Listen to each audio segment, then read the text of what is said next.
لوگ کیا کہیں گے؟ میری عمر کے لوگ کیا کہیں گے کہ ابھی سے مولوی بن گیا ہے؟ میں لوگوں کو راضی کرنے کے لیے سارے کام کر رہا ہوں۔ یاد رکھیں میرے بھائی، کبھی اللہ کی قسم آپ جو مرضی کر لیں، کبھی آپ لوگوں کو راضی نہیں کر سکتے۔ لوگ کیا کہیں گے؟ لوگ صرف آپ کے مرنے پر انا للہ و انا الیہ راجعون کہیں گے، اگر وہ بھی ان کو توفیق نہیں، ورنہ وہ آپ کو کچھ نہیں کہیں گے۔ آج اگر ہم یہ کہہ لیں میں نے اگر یہ کام کیا میرا اللہ مجھ سے کیا کہے گا، یقین کریں ہماری دنیا کی زندگی سمجھ جائے گی اور ہماری آخرت میں بہترین ہو جائے گی اگر ہم اس بات کی پرواہ کر لیں۔ اور جن جن لوگوں نے اس بات کی پرواہ نہیں کی، میرا اللہ کیا کہے گا، جنہوں نے اس بات کی پرواہ کی ہے لوگ کیا کہیں گے، آپ تاریخ اٹھا کے دیکھیں، شیخ موجود ہیں اصلاح فرمائیں گے انشاءاللہ۔ میرے عزیز بھائیو، واللہ اللہ کی قسم تاریخ اس بات کی گواہ ہے، جیسے بڑے بڑے بادشاہ ان کو اسلام کی عین سمجھ آ چکی تھی۔ نبی پاک صلی اللہ علیہ وسلم کے بارے میں سوالات کرتا ہے لوگوں سے، بتاؤ وہ محمد جو اپنے آپ کو نبی رسول کہتا ہے، بتاؤ تجارت کا سامان لے کر آنے والوں، بتاؤ وہ محمد کیسا ہے؟ وہ کہنے لگے ہے تو بڑا اچھا، صفات تو اس کی بڑی اعلیٰ ہیں، باتیں تو بڑی اچھی کرتا ہے، آپ کیوں نہیں مانتے؟ بس برادری نہیں منوانے دیتی، بس لوگ اور وہ ہرقل بھی اس بات کو تسلیم کر چکا تھا کہ واقعتاً آنے والا محمد سچا اللہ کا رسول ہے، نبی ہے، لیکن اس نے بھی لوگوں کو راضی کرنے کے لیے اسلام کو ٹھکرا دیا، اللہ نے ذلیل کر کے رکھ دیا۔ اور جن لوگوں نے اس بات کی پرواہ نہیں کی ہے، آسمان والے رب نے ان کو عزتیں عطا فرمائی۔ آپ تجربہ کر کے دیکھیں، ہمیں فہم ہے، ہمیں سمجھ ہے، ہمیں بوجھ ہے، ہمیں ادراک ہے، یہ کام جائز ہے، یہ کام جائز نہیں ہے، میری شادی، میرے معاملات سارے کے سارے میں عین سنت کے خلاف کر رہا ہوں، میرے پاس پیسہ نہیں ہے بیٹے کی شادی کرنے کے لیے، بیٹی کی شادی کرنے کے لیے، میں لوگوں سے ادھار پکڑ کے سارے تکلفات کروں گا، شادی دھوم دھام سے کرنی ہے، پتہ چل جائے لوگوں کو، جناب لوگوں کو دکھانے کے لیے لوگوں سے روپیہ قرضہ مانگ کے بیٹے کی شادی پہ یہ دھوم دھڑک کر سارا کچھ کرتا ہے، کس لیے؟ لوگوں کو راضی کرنے کے لیے۔ قرض لیا ہے اس نے، اسے نہیں پتا قرض کتنی بڑی بیماری ہے۔ اللہ کے نبی صلی اللہ علیہ وسلم نے قرض سے پناہ مانگی اور نبی علیہ السلام جنازہ پڑھانے کے لیے آئے، کسی بتانے والے نے بتایا اس میت کے اوپر قرض ہے، 2 دینار قرض ہے۔ رسول اللہ صلی اللہ علیہ وسلم پیچھے ہٹ گئے، فرمایا میں اس کا جنازہ نہیں پڑھاؤں گا جب تک اس کا قرض کوئی نہیں اتارے گا۔ ایک صحابی نے کہا اللہ کے نبی صلی اللہ علیہ وسلم اس کا قرض میں اتاروں گا۔ نبی پاک صلی اللہ علیہ وسلم نے فرمایا اس کا قرض تو اپنے ذمہ لے رہا ہے۔ جنازہ پڑھایا، دوسرے تیسرے دن نبی پاک صلی اللہ علیہ وسلم کی اس صحابی سے ملاقات ہوئی، آپ نے پوچھا بتا تو نے اس کا قرض اتارا ہے یا نہیں؟ ہمیں پرواہ کوئی نہیں، جو مرضی ہو جائے، میں نے اپنے لوگوں کو راضی کرنے کے لیے اپنے آپ کو جکڑ دیا ہے قرض میں، کیونکہ میری نیت ان کو واپس کرنے کی نہیں ہے اور میری نظر میں اس کی کوئی اہمیت نہیں ہے۔ میری نظر میں اہمیت ہے تو لوگوں کی اہمیت ہے کہ میں نے لوگوں کو راضی کر دیا۔ اللہ تبارک و تعالیٰ فرماتے ہیں چھوڑ دو، لوگوں سے ڈرنے کی کوئی ضرورت نہیں ہے۔ وَتَخْشَى النَّاسَ وَاللَّهُ أَحَقُّ أَن تَخْشَاهُ، نبی علیہ السلام کو اللہ نے فرمایا، آپ جانتے ہیں نبی پاک صلی اللہ علیہ وسلم نے ایک صحابی حضرت زید رضی اللہ تعالیٰ عنہ کو اپنا منہ بولا بیٹا بنا۔ زید رسول اللہ علیہ وسلم کے سگے بیٹے نہیں ہیں، منہ بولے بیٹے ہیں۔ نبی پاک صلی اللہ علیہ وسلم نے حضرت زید کو منہ بولا بیٹا بنایا، سارے عالم کے اندر، عرب کے اندر یہ بات معروف ہو گئی، لوگوں نے زید بن محمد کہنا شروع کر دیا۔ اللہ تبارک و تعالیٰ نے منع کر دیا، نہیں ان کو اپنے اصلی باپوں کے نام پہ پکارو۔ اور یہ مسئلہ بھی سمجھ لیں، آج گود میں بچہ لے لیا، جناب بہن سے بچہ لے لیا، بھائی سے لے لیا، کسی قریبی رشتہ دار سے بچہ لے لیا، اس کو پال لیا اور اس کے نام کے ساتھ ولدیت والی جگہ پہ اپنا نام لکھوا لیا، اسلام میں شرعاً یہ حرام ہے، یہ جائز نہیں ہے، اللہ نے منع کر دیا ہے۔ نبی علیہ السلام کو اللہ نے منع کیا، نہیں یہ زید بن حارثہ ہے، یہ زید بن محمد نہیں ہے۔ آپ نے منہ بولا بیٹا بنایا، ٹھیک ہے کوئی بات نہیں، لیکن یاد رکھیں اللہ تبارک و تعالیٰ نے زید کے ساتھ ولدیت محمد صلی اللہ علیہ وسلم کی لگنے نہیں۔ آج آپ کسی کو بولیں بھائی آپ نے بیٹا بیٹی کسی سے اڈاپٹ کیا ہے، آپ نے کسی سے لیا ہے، پالیں آپ، ٹھیک ہے آپ کے پاس اولاد نہیں ہے، اسلام ممانعت نہیں کرتا، منع نہیں کرتا، رکھیں، لیکن آپ کو اللہ نے اس بچے کی ولدیت، آپ کی ولدیت منع کر دیا، آپ اس بچے کے ساتھ اپنا نام نہیں لکھ سکتے۔ نبی پاک صلی اللہ علیہ وسلم کا بیٹا زید ہے، ان کی شادی حضرت زینب رضی اللہ تعالی عنہا سے ہو گئی۔ زینب کون تھی؟ نبی پاک صلی اللہ علیہ وسلم کی سگی پھوپھی کی بیٹی ہے۔ زید غلام تھے، زینب اعلیٰ خاندان کی عورت تھی، ان کی آپس میں بن نہ پائی، زید نے طلاق دے دی۔ میرے سبق کو یاد رکھیے گا، اللہ اکبر، زید کی بیوی زینب نبی پاک صلی اللہ علیہ وسلم کی پھوپھی کی بیٹی، اور زید رسول اللہ صلی اللہ علیہ وسلم کا منہ بولا بیٹا۔ لوگوں کو پتا ہے، مشہور ہے، سارے لوگ جانتے تھے کہ زید رسول اللہ صلی اللہ علیہ وسلم کا منہ بولا بیٹا ہے، اور زینب کو انہوں نے طلاق دے دی ہے۔ ادھر طلاق دی، ادھر آسمان والے رب نے حکم دیا محمد صلی اللہ علیہ وسلم آپ کا نکاح زینب کے ساتھ ہے، آپ اعلان کریں۔ نبی پاک صلی اللہ علیہ وسلم ڈر گئے، پریشان ہو گئے، کیوں؟ جملہ کیا تھا؟ لوگ کیا کہیں گے؟ نبی علیہ السلام نے اس بات کا اظہار نہیں کیا، دل کے اندر یہ بات آئی ہے، اللہ نے قرآن نازل فرما دیا وَتَخْشَى النَّاسَ وَاللَّهُ أَحَقُّ أَن تَخْشَاهُ۔ اے نبی پاک صلی اللہ علیہ وسلم آپ لوگوں سے ڈر رہے ہیں، وَاللَّهُ أَحَقُّ أَن تَخْشَاهُ، اللہ اس بات کا حقدار ہے کہ آپ صرف اللہ سے ڈریں، آپ کو لوگوں سے ڈرنے کی ضرورت نہیں۔ نبی پاک صلی اللہ علیہ وسلم نے اعلان کیا میرے بیٹے زید کی چھوڑی ہوئی عورت بیوی، اس کے متعلقہ آج کے بعد میری بیوی ہے۔ کیوں؟ وہ سگا بیٹا نہیں ہے، سگے بیٹے کی چھوڑی ہوئی بیوی متعلقہ، اس کے ساتھ اجازت نہیں ہے نکاح کرنے کی۔ لوگوں کی باتوں کی پرواہ نہیں کیا نبی پاک صلی اللہ علیہ وسلم نے میرے بھائی۔ اللہ اکبر، تھوڑا اور آگے چلے، جن لوگوں نے لوگوں کی باتوں کی پرواہ کی ہے، نبی پاک صلی اللہ علیہ وسلم کو کسی نے بتایا اللہ کے نبی صلی اللہ علیہ وسلم آپ کے چچا ابو طالب کا آخری وقت، قریشی سردار بیٹھے ہیں میرے بھائی، صحیح مسلم اٹھائیں، ابو جہل جیسے بڑے بڑے سردار کافر مشرک پاس بیٹھے ہوئے تھے۔ نبی علیہ السلام کو کسی نے آ کے بتایا آپ سے پیار کرنے والا چچا ابو طالب آج اس کا آخری وقت معلوم ہو رہا ہے، چلے۔ نبی پاک صلی اللہ علیہ وسلم کو بڑا پیار تھا، بڑی محبت تھی، بھاگ کے گئے۔ نبی پاک صلی اللہ علیہ وسلم نے جا کے چچا سے کیا بولا؟ یہ بات غور سے سنیں۔ نبی علیہ السلام نے فرمایا چچا میرے کان میں کلمہ پڑھ دیں، میں اللہ رب العالمین کے سامنے دلیل پیش کروں گا، اللہ میرے چچا نے کلمہ پڑھ دیا تھا، تیری توحید کا پکا اقرار کر لیا تھا، اللہ اس کو معاف کر دے، یا اللہ میں آپ کو چچا جان جنت لے دوں گا۔ چچا نے رسول اللہ صلی اللہ علیہ وسلم کی طرف دیکھا اور کیا فرمایا؟ یا یبنا اخی، اے میرے بھائی کے بیٹے، اے میرے بھتیجے، انا دینا کا خیر ادیان البریتی، یقیناً تیرا دین سارے دنیا کے ادیان سے، دینوں سے بہترین تیرا دین ہے، لیکن لولا تعیرنی قریش، اگر مجھے قریش کے تانوں کا ڈرنا ہوتا نا، مجھے قریش کی باتوں کا ڈرنا ہوتا، مجھے یہ ڈرنا ہوتا کہ لوگ کیا کہیں گے، تو میں تیرا کلمہ پڑھ کے مسلمان ہو جاتا، لیکن لوگ مجھے تانے دیں گے میں کلمہ، لوگوں کی باتوں کی وجہ سے جان نکل گئی میرے بھائی، لوگوں کو راضی کرنے کے لیے۔ بتائیں مجھے میرے عزیز بھائیوں، لوگوں کو راضی کبھی بھی بندہ نہیں کر سکتا۔ حضرت عمر رضی اللہ تعالیٰ عنہ کا واقعہ بیان کر کے بات کو ختم کرتا ہوں، اس کے بعد انشاءاللہ آپ نے تشریف رکھنی ہے، تفصیلی بیان انشاءاللہ، خوبصورت بیان شیخ محترم انشاءاللہ فرمائیں گے۔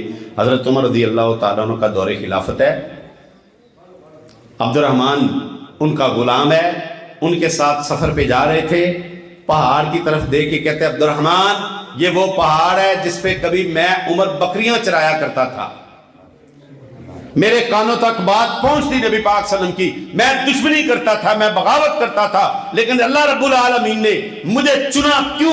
نبی پاک صلی اللہ علیہ وسلم اپنی دعاؤں میں حضرت عمر کو مانگا کرتے تھے، یا اللہ مجھے عمر عطا کر دے، یا اللہ عمر کے ساتھ اسلام کو عزتیں بخش دے، اللہ اسلام کو مضبوط کر دے۔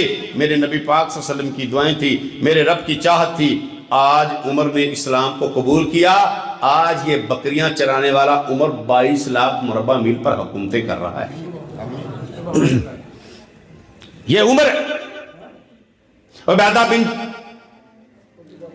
جراح رضی اللہ تعالیٰ، آپ جانتے ہیں ان کو رسول اللہ صلی اللہ علیہ وسلم نے اس امت کا امین قرار دیا تھا، عبیدہ بن جراح رضی اللہ تعالیٰ۔ انہوں نے حضرت عمر رضی اللہ تعالیٰ عنہ کو خط لکھا کہ بیت المقدس ہم نے فتح کر لی ہے، یہودی اور عیسائی، یہودیوں کا جتھا دستہ پورا وہاں پر موجود ہے، آپ آئیں، ہم اس مسجد کا افتتاح آپ سے کروانا چاہتے ہیں۔ حضرت عمر رضی اللہ تعالیٰ عنہ مدینہ سے ایک سواری پکڑی، ایک غلام پکڑا، غلام کو ساتھ لیا، سواری پر سوار ہوئے، غلام نے لگام پکڑی، ایک منزل 1 میل کا سفر طے ہوا۔ امیر کہتا ہے سواری کو بٹھا دو، غلام کہتا ہے شاید پتہ نہیں امیر محترم آرام کرنے لگے ہیں، سواری کو بٹھایا، نیچے اترے، لگام پکڑی، غلام کو کہتے ہیں سوار ہو جا، غلام کہتا ہے امیر صاحب کیا کر رہے ہیں؟ جملہ وہاں پر تھا کہ اگر میں سوار ہوں گا آپ پیدل چلیں گے لوگ کیا کہیں گے؟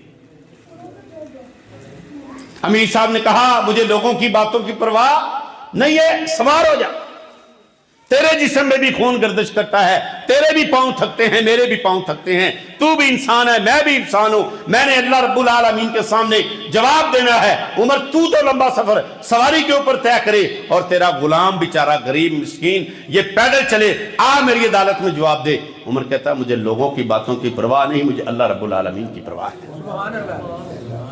حضرت عمر رضی اللہ تعالیٰ عنہ پیدل چل رہے ہیں، غلام اوپر بیٹھا ہے، ایک منزل طے کی، پھر کہا آؤ اب تو چلے گا میں سوار۔ اسی طرح کرتے کرتے حضرت عبیدہ بن جراح رضی اللہ تعالیٰ عنہ ایک پورے گروہ کو لے کے ان کا استقبال کرنے کے لیے آگے آئے ہوئے تھے۔ انہوں نے جب دیکھا کہ امیر المومنین جناب پیدل آ رہے ہیں اور غلام سوار ہے، جب قریب آئے دیکھا تو کپڑوں پر جو پہنے تھے، حضرت عمر نے کپڑے پہنے تھے 17 ٹانکیاں لگی ہوئی تھی، 17 پیوند لگے ہوئے تھے، جس کو آپ پنجابی میں تروپے کہتے وہ لگے ہوئے۔ عبیدہ بن جراح رضی اللہ تعالیٰ نے فرمایا یا امیر المومنین لو غیرتا ثیابک اليوم، آج تو کپڑے بدل لینے تھے، آج آپ کی ملاقات سرداروں کے ساتھ ہے، آپ یہودی نوابوں کے ساتھ ہے، آج یہودی ان بڑے بڑے جو کمانڈر ہیں ان کے ساتھ آپ کی ملاقات ہے۔ آپ کس حالت میں آ گئے؟ جوتا ٹوٹا ہوا آپ نے ہاتھ میں پکڑا ہوا ہے، آپ کے جسم پر کپڑے ہیں جناب، ان پہ ٹاکیاں لگی ہوئی ہیں، لوگ کیا کہیں گے؟ حضرت عمر نے سینے میں مکہ مارا اور کہا اللہ کی قسم اگر نبی پاک صلی اللہ علیہ وسلم نے تجھے اس امت کا امین نہ کہا ہوتا میں کوڑا مار کے تیرا سر زخمی کر دیتا، مجھے لوگوں کی پرواہ نہیں ہے۔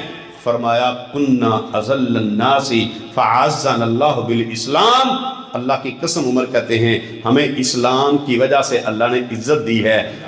وَمَهْمَا نَطْلُبُ الْعِزَّةَ بِغَيْرِ الْإِسْلَامِ، اگر ہم نے اسلام کے علاوہ عزتیں لوگوں کے اندر ڈھونڈنا شروع کر دی، اذلنا اللہ، اللہ ہمیں ذلیل کر کے رکھ دے گا۔ فرمایا لوگوں کی باتوں پہ نہ جاؤ، ہمیں لوگوں کی پرواہ نہیں ہے، عزت ہمیں اسلام کی وجہ سے ملی ہے، اس عزت اللہ نے دین کی وجہ سے دی ہے، عزت اللہ رب العالمین نے قرآن کی وجہ سے دی ہے۔ یہ عزتیں ختم نہیں ہو سکتی، یہ عزتیں لوگوں کے پاس نہیں ہیں، عزتیں کس کے پاس ہیں؟ اللہ کے پاس ہیں۔ چھوٹی چھوٹی باتوں پہ آج جو ہم ایک برادری کا بت کھڑا کر لیتے ہیں نا، بندہ فوت ہو گیا، بڑی بادرت کے ساتھ میں آپ آج کوئی اہل حدیث ہے، کوئی سنی ہے، بریلوی ہے، ہم الحمدللہ اللہ کی توفیق سے مسلمان ہیں، یہ بات کافی ہے کہ آپ کا اور ہمارا رب ایک ہے، ہماری کتاب ایک ہے، محمد ذیشان ایک ہے، نبی پاک صلی اللہ علیہ وسلم نے ہماری اصلاح فرمائی ہے۔ میں ایک جنازے میں تھا تو جنازے کے بعد جناب میت کو دفنانے کے بعد اونچی آواز میں آواز آتی ہے کوئی بندہ کھانا کھانے کے بغیر نہ جائے۔ مجھے بتاؤ میرے بھائی،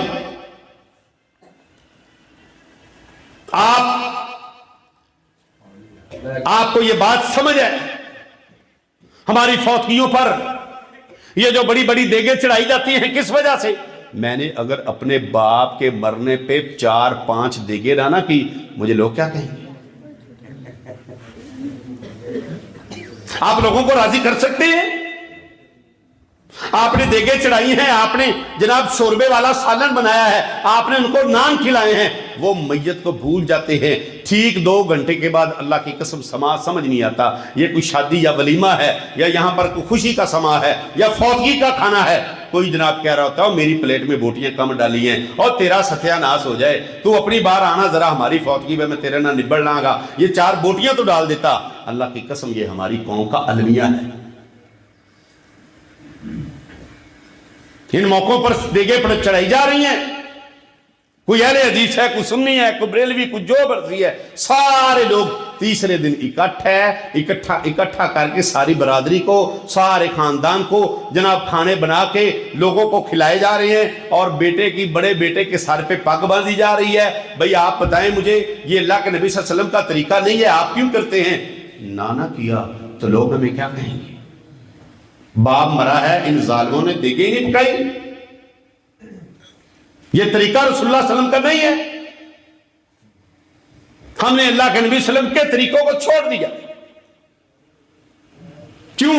لوگوں کو راضی کرنے کے لیے۔ حضرت عمر کہتے ہیں واللہ اللہ کی قسم ہم ذلیل ترین لوگ تھے، اعزنا اللہ، اللہ نے اسلام کی وجہ سے ہمیں عزتیں دی ہیں۔ چلو آگے۔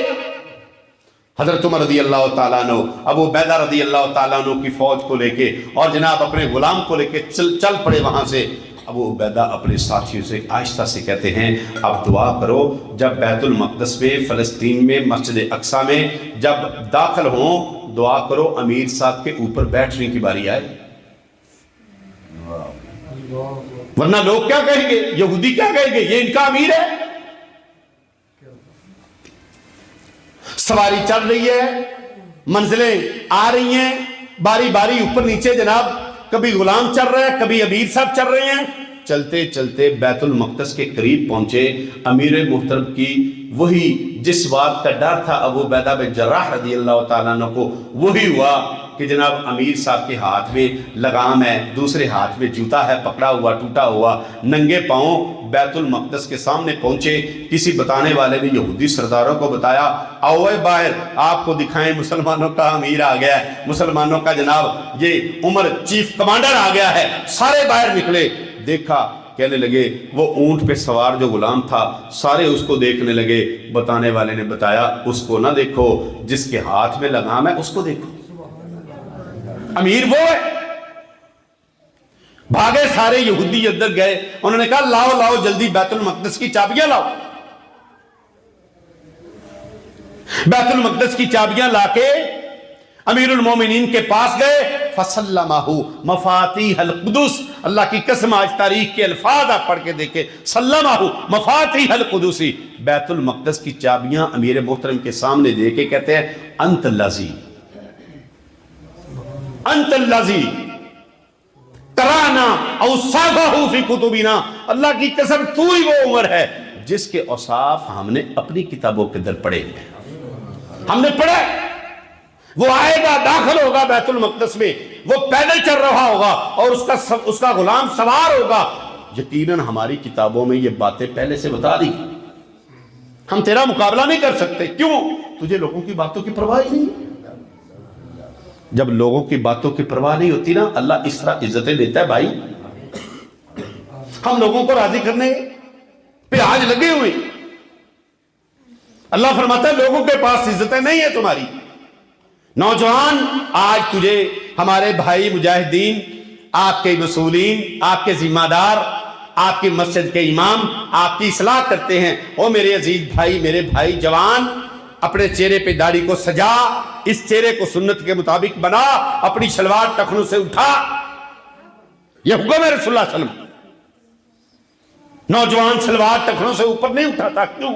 اگر میں نے شلوار ٹخنوں سے اٹھا کے میں اگر معاشرے میں چلوں گا تو لوگ مجھے کیا کہیں گے؟ یہ مولوی بن گیا، اس کے پاس کپڑے نہیں ہیں۔ کوئی اہمیت ہم اس کو نہیں دیتے۔ نبی پاک صلی اللہ علیہ وسلم نے فرمایا 3 قسم کے بندے ایسے ہیں قیامت والے دن اللہ رب العالمین ان کو شدید قسم کا عذاب دے۔ ان میں ایک ہے المسبل ازارہ، جو بندہ اپنا کپڑا ٹخنوں سے نیچے لٹکاتا ہے۔ اتنا بڑا سخت گناہ ہے میرے بھائی، ہم کیوں نہیں کرتے؟ لوگ کیا